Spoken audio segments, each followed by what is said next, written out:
తాకట్లో ఉన్న మీ బంగారాన్ని విడిపించి ఆ రోజు ఆన్లైన్ రేటుకి కొంటాం. Sharma gold company.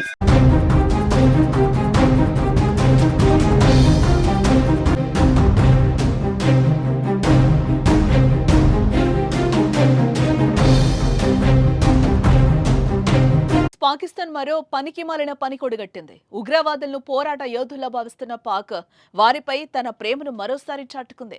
ఆపరేషన్ సింధూర్లో భాగంగా చనిపోయిన ఉగ్రవాదుల కుటుంబ సభ్యులకు 1 కోటి చొప్పున ఆర్థిక సాయం ప్రకటించింది.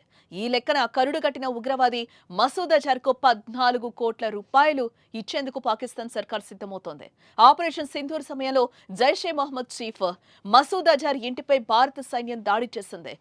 బహవల్పూర్లో ఉన్న మసూద్ ఇల్లు నేలమట్టమైంది. దాన్ని భారత్ పేల్చేయడంతో మసూద్తో సంబంధం ఉన్న 14 మంది అక్కడికక్కడే మరణించడం కూడా జరిగింది. మసూద్ అజర్ అక్క, బావమరిదితో పాటు అతని పిల్లలు కూడా చనిపోయారు. పెద్ద ఎత్తున అతడి బంధువులు హతమయ్యారు. మసూద్ సోదరుడు రవూఫ్ మరణ వార్త కూడా బయటకొచ్చింది. దీంతో వారందరికీ 1 కోటి చొప్పున మసూద్ చేతిలో 14 కోట్ల రూపాయలు పెట్టనుందనే వార్తలు కూడా ఇప్పుడు చర్చనీయాంశమయ్యాయి.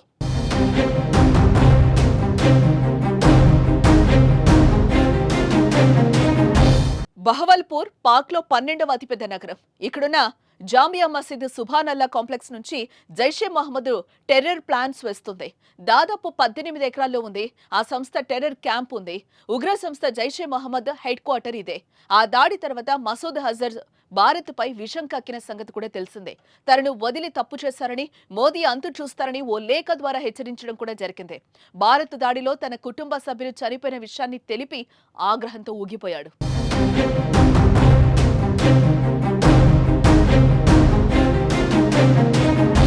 భారత్కు అతిపెద్ద శత్రువులో మసూద్ అజర్ ఒక్కడు.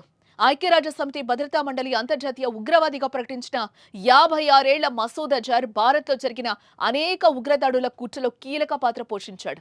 వీటిలో 2001 పార్లమెంటు దాడి, 2008 ముంబై దాడులు, 2016 పఠాన్కోట్ దాడి, 2019 పుల్వామా దాడి ముఖ్యమైనవి. ఈ ఉగ్రవాది పాకిస్తాన్లోనే ఉన్నాడన్నది బహిరంగ రహస్యమే అయినప్పటికీ అతని గురించి తమకు సమాచారం లేదని పాకిస్తాన్ ఖండిస్తూ వస్తోంది. ఉగ్రవాదులకు తమ సైన్యానికి సంబంధం లేదని పాకిస్తాన్ సర్కార్ చెప్తూనే ఉంది. కానీ ఉగ్రవాదులకు శిక్షణ, ఆయుధాలను అందించి వారిని ప్రోత్సహిస్తోంది. ఉగ్రవాదులకు అన్నపానీయాలు అందించడమే కాదు, వారు చనిపోతే దేశ సేవకులుగా భావించి వారికి 1 కోటి రూపాయల పరిహారం ప్రకటించడం ఉగ్రవాదులపై పాక్ అపురూపమైన ప్రేమ ఏంటో అద్దం పడుతోంది.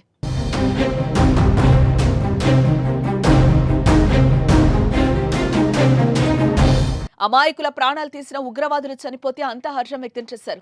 ప్రపంచ దేశాలు భారత్ చర్యను అభినందించాయి. కానీ పాకిస్తాన్ మాత్రం తట్టుకోలేకపోతోంది.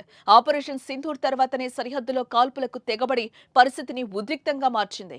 సామాన్య ప్రజలపై లేని ప్రేమ ఉగ్రవాదులపై చూపెట్టి అబాస్సు పాలవుతోంది.